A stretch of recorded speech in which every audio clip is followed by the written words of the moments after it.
तो लगातार मंथन में हम आप तक अपडेट पहुंचा रहे हैं और हर जगह से किस तरीके की तैयारियां हैं और पुलिस प्रशासन की क्या तैयारियां हैं वो मंथन के जरिए आप तक पहुंचा रहे हैं। कोरोना काल में यूपी उत्तराखंड के आईपीएस अफसरों से न्यूज़ वन इंडिया का मंथन आज दूसरे दिन भी जारी है। कल हमने यूपी उत्तराखंड के कई अधिकारियों से कोरोना काल में उत्पन्न हुई आपदा और कानून व्यवस्था को लेकर सवाल जवाब किया और मंथन इस बात पर किया कि इस आपदा काल से निपटने और सिस्टम में एक्टिव जालसाजों पर शिकंजा कसने के लिए अफसरों का क्या प्लान है। आज भी हमारे साथ कई आईपीएस जुड़ेंगे। इसी कड़ी में अब हमारे साथ जुड़े हैं आईजी रेंज आगरा नवीन अरोड़ा जी, उनसे चर्चा करते हैं। बहुत स्वागत है आपका न्यूज़ वन इंडिया पर सर।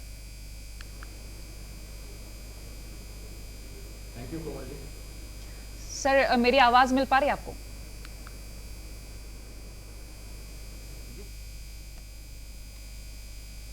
सर क्या मेरी आवाज मिल पा रही है आपको? हाँ, मैं सुन रहा हूँ आपको कोमल जी। जी सर, सबसे पहला सवाल मेरा यही रहेगा कि आपके अपने क्षेत्र में कोरोना को लेकर जो आंकड़े बढ़ रहे हैं, क्योंकि अगर हम आगरा को देखें काफी तेजी से आंकड़े बढ़े, लेकिन हाँ अब नियंत्रण किया जा रहा है। ऐसे में प्रशासन की तरफ से कैसी तैयारी है, क्योंकि लॉकडाउन में लोगों ने पालन तो किया प्रोटोकॉल का, लेकिन कई जगह से ऐसी भी तस्वीरें आई जहां नियमों की धज्जियां उड़ाई गई। दो चीजों पे मैं बात करूंगा। जैसे आपने कहा कि आंकड़े बढ़ रहे हैं, तो ये एक समय था जब यहाँ पे 900 से भी ऊपर पहुंच गए थे जी। लेकिन पिछले लगातार 15-20 दिनों से इसमें भारी गिरावट है और अब तो ये संख्या 100 के नीचे आ चुकी है। और ये साबित करता है कि प्रशासन, पुलिस की, स्वास्थ्य विभाग की, नगर निगम की जो संयुक्त तैयारियां हैं वो काफी ठीक रही हैं। चीजों की अवेलेबिलिटी हुई है, बेड्स की अवेलेबिलिटी हुई है, इलाज बेहतर हुए हैं, एनफोर्समेंट अच्छा हुआ है और किसी न किसी कारण से हम लोगों को ये समझाने में सफल रहे हैं, वो भी अपने स्वास्थ्य के प्रति थोड़े जागरूक हुए हैं। मिलजुल कर एक सम्मिलित प्रयास था जिससे इन संख्याओं में अब ये जो 1000 के आसपास टच कर रहा था वो आज 100 से नीचे है और बीच बीच में तो ये संख्या 50 के भी नीचे जा रही है। तो मैं समन्वित प्रयास के लिए सभी को धन्यवाद भी दूंगा और बधाई भी दूंगा। सर काला बाजारी को रोकने के लिए पुलिस की तरफ से क्या रणनीति है, कैसी तैयारी है? आगरा रेंज में, खासतौर पे आगरा जिले में एक एंटी ब्लैक मार्केटिंग स्क्वाड बनाया गया है और एसएसपी आगरा ने इसमें अपनी एक काबिल टीम रखी है और इसका बहुत अच्छा रिस्पांस रहा है। इसका हमने प्रचार प्रसार किया, इसका हेल्पलाइन नंबर सब जगह बांटा, लोगों के फोन आने शुरू हुए कि कहाँ सिलेंडर्स ज्यादा संख्या में हैं, कहाँ पर लोगों ने ब्लैक मार्केटिंग के लिए रेमडेसिविर दवाइयाँ रखी हुई हैं। कुछ जगह ऐसी भी थी जहाँ लोगों को हॉस्पिटल से कुछ दिक्कतें थी। तो इन सब चीजों को हम लोगों ने इस स्क्वाड ने देखा, कई जगह छापेमारी हुई, मुकदमे लिखे गए, लोगों की गिरफ्तारियां हुई और सामान की बरामदगी भी हुई। साथ ही बहुत से पब्लिक की जो छोटी छोटी समस्याएं थी जी, ये भी जानने की कोशिश करेंगे, क्योंकि हम ग्रामीण क्षेत्रों की जब बात करते हैं तो लोगों की जागरूकता में कुछ कमी पाई जाती है। अक्सर ऐसा देखा जाता है कि शहरी क्षेत्र में लोग ज्यादा जागरूक होते हैं, तो अगर हम कंपेयर करना चाहें तो ग्रामीण क्षेत्रों में आंकड़े ज्यादा बढ़ रहे होते हैं और ये एक बड़ी चुनौती होती है, क्योंकि उन्हें जागरूक करना और फिर जो सरकार के आदेश है उनका भी पालन करना पुलिस प्रशासन के लिए ये बड़ी चुनौती है। हाँ, आपने सही कहा। प्रारंभिक तौर पे हम लोग देखते हैं कि ज्यादातर कंसंट्रेशन शहरों में होता है। उसका रीजन भी ये है कि जो बड़े हॉस्पिटल्स होते हैं वो शहर में हैं, इलाज की जो बेहतर सुविधाएं हैं वो शहर में उपलब्ध होती हैं। तो गांव के भी जो लोग बीमार होते हैं या जिनको आवश्यकता होती है वो शहर की तरफ आते हैं और यहीं एडमिट होते हैं। गाँव में चूंकि CHCs होती है, PHCs होती हैं, जो कम्युनिटी हेल्थ सेंटर है या प्राइमरी हेल्थ सेंटर है वही होते हैं, तो वहाँ की जो लेवल 1 फैसिलिटीज है वो इसी तरह से अपडेट होती रहती है। तो चीजें ये है कि हमें गांव में अब हम लोगों ने बहुत सी निगरानी समितियां बनाई हैं, प्रशासन, स्वास्थ्य विभाग और पुलिस से मिलकर बीट कांस्टेबल, लेखपाल और ANM आशा वर्कर्स को मिलाकर कमिश्नर मंडलायुक्त से मेरी बात हो रही है और उनको हम लोगों ने एक संयुक्त टीमें बनाई हैं जो गांव-गांव जा रही हैं, प्रचार प्रसार कर रही हैं, लोगों को समझा रही हैं, इसकी दिक्कतें बता रही हैं कि इस वैश्विक महामारी से बचने के लिए आपको क्या उपाय करने हैं। जी। बहुत से स्वयंसेवी संगठन हैं जो अब हमारे साथ आउटरीच कर रहे हैं, गाँवों में जा रहे हैं, लोगों को समझाने में हमारी मदद कर रहे हैं। हमारा एक नेक्स्ट चरण में हमने एक अवेयरनेस कैंपेन चलाया हुआ है पूरा, खासतौर पे कम्युनिटी पुलिसिंग से इसको जोड़ा है और इस अवेयरनेस कैंपेन में हम लोग बहुत सी ऐसी चीजें कर रहे हैं, लोगों को समझाना, उनको ब्रोशियर्स, पोस्टर्स, पैम्फलेट्स, हैंडबिल बांटना ताकि हमारी चीजें उन तक पहुंचे। जो स्वास्थ्य विभाग की एडवाइजरी है, सेंट्रल गवर्नमेंट, स्टेट गवर्नमेंट की एडवाइजरीज हैं, हम उन तक पहुंचा रहे हैं और कोशिश यही कर रहे हैं उनको समझाने की कि ये इस बीमारी से हम सबको मिलकर लड़ना है। जितना हम खुद को सुरक्षित रखेंगे, समाज को सुरक्षित रखने में मदद करेंगे, उतनी ही बेहतरी से इसका इलाज होगा, उतनी ही जल्दी हम इसको समाप्त कर पाएंगे।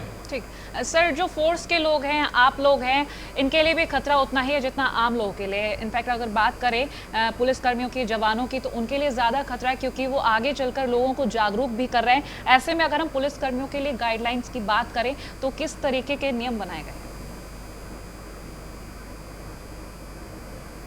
जी, ये आपने बिल्कुल सही कहा। प्रथम चरण से ही police as a frontline worker ही काम कर रही है और जब शुरू हुआ था कोरोना तब सबसे पहले पुलिस ही थी फोर्स जिसने लोगों को रोकना था, जिसको समझाना था, बैरियर्स लगाने थे, मोटिवेट करना था लोगों को, एनफोर्समेंट कराना था। तो ऐसी बहुत सी चीजें थी जो पुलिस विभाग ने अपने ऊपर ली हुई थी जी। और जब बृहद स्तर पे प्रवासियों का पलायन हुआ, उनको सबको अपने गांवों तक सुरक्षित पहुंचाना, उनको इलाज की व्यवस्था करना, शेल्टर होम्स में रखना, उनके लिए खाद्य सामग्री और पेयजल की उपलब्धता, बेसिक नीड्स पूरी कराना, इन सब में पुलिस ने काफी बढ़ चढ़कर काम किया। और ऐसे समय में हमने अपने आप को भी सुरक्षित रखने के लिए बहुत सी एडवाइजरीज जारी की, SOPs बनाई, स्टैटिक ऑपरेटिंग प्रोसीजर्स बनाई कि हमें क्या करना चाहिए, डूज एंड डोंट्स बनाकर पुलिस कर्मियों को वितरित किए, थानों में, पुलिस लाइन्स में, कार्यालयों में उनकी लगातार ब्रीफिंग की। हर थाने पे, हर चौकी पे, हर कार्यालय पे पुलिस हेल्प डेस्क खोले गए, कोरोना हेल्प डेस्क खोले गए। अपने पुलिस कर्मियों के लिए बैरकों में हम लोगों ने पर्याप्त डिस्टेंसिंग रखी, बिस्तरों के बीच की दूरी बढ़ाई, मेस में खाना साफ सुथरे तरीके से बनाया, परिसर की स्वच्छता कराई, लगातार सैनिटाइजेशन कराते रहे, फॉगिंग कराई, बहुत बड़े पैमाने पे कोशिश की कि पुलिसकर्मी संक्रमित ना हो, क्योंकि जैसा आपने कहा कि अगर हम खुद संक्रमित होते तो हम समाज की शायद वो मदद नहीं कर सकते थे। और मुझे ये कहने में बेहद खुशी है कि हमने बहुत अच्छे से अपने आप को बचा के रखा और लोगों की मदद हम करते रहे। बहुत से ऐसे पुलिस लाइन में और भी सुविधाएं थी, जैसे उनको ग्लव्स देना, मास्क देना, सैनिटाइजर्स, उनके लिए लगातार बड़े स्तर पे सैनिटाइज कराना घरैया लाइन्स को, ऑफिसेस को और बैरकों को, प्लस उनके फूड सप्लीमेंट्स उनको दिए गए। बहुत सी ऐसी चीजें थी जो उनके डेली डाइट में शामिल किए गए।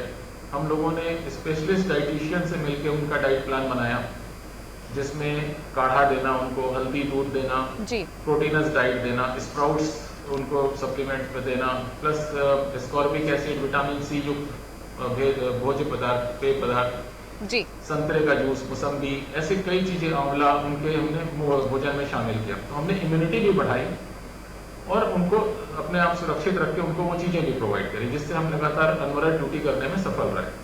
सर, ये भी सवाल है कि ऐसी कौन सी चीज़ है, ऐसी कौन सी बात है जो पुलिस को परेशान करती है? क्योंकि अगर हम बात करें पुलिस टीम की तो पहली लहर से आज जो दूसरी लहर चल रही है कोरोना की, आज भी पुलिस अपनी जिम्मेदारी बहुत अच्छे से निभा रही है। लेकिन हम बात करें अगर उन चुनौतियों की, तो कौन सी ऐसी बात रही है जो सबसे बड़ी चुनौती बनकर सामने आया है पुलिस टीम के सामने?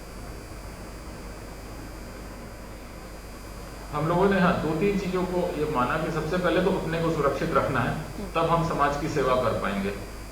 दूसरा, अपने परिवारों को सुरक्षित रखना था और जिनके परिवार इस बीच में संक्रमित हुए या जिनको सिम्टम्स आए, उस पुलिसकर्मी के लिए दोहरी चुनौती थी कि वो समाज की भी देखभाल कर रहा है, अपने घर में भी उसको अपनी व्यवस्थाएं करनी है, और यदि वो खुद भी संक्रमित हो गया तो ये उसका एक तीसरा फ्रंट खुल जाता था।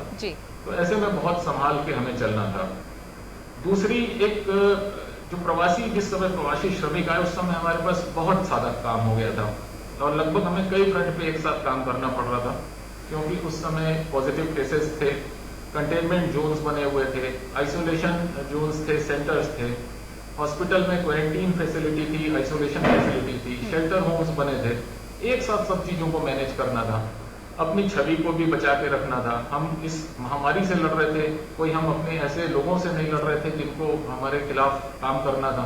सब मिलकर एक वैश्विक महामारी से लड़ रहे थे। तो एक बड़े पॉजिटिव अप्रोच के साथ लोगों को ले जाना था। वहां पे हमें अवेयरनेस का भी काम करना था, कैंपेन्स भी चलाने थे, एनफोर्समेंट भी करना था। वो एक दौर ऐसा था जब हमारे लिए कई चुनौतियां थी, लेकिन इसी चुनौती में यूपी पुलिस निखर के आई सामने और उभरी, और उसकी इमेज बिल्डिंग काफी हद तक चेंज ओवर जो उसकी इमेज में हुआ उसमें इसका भी बहुत बड़ा योगदान है। चलिए ठीक है सर, बहुत शुक्रिया तमाम जानकारी हमारे साथ साझा करने के लिए, हमारे साथ जुड़ने के लिए आपका शुक्रिया।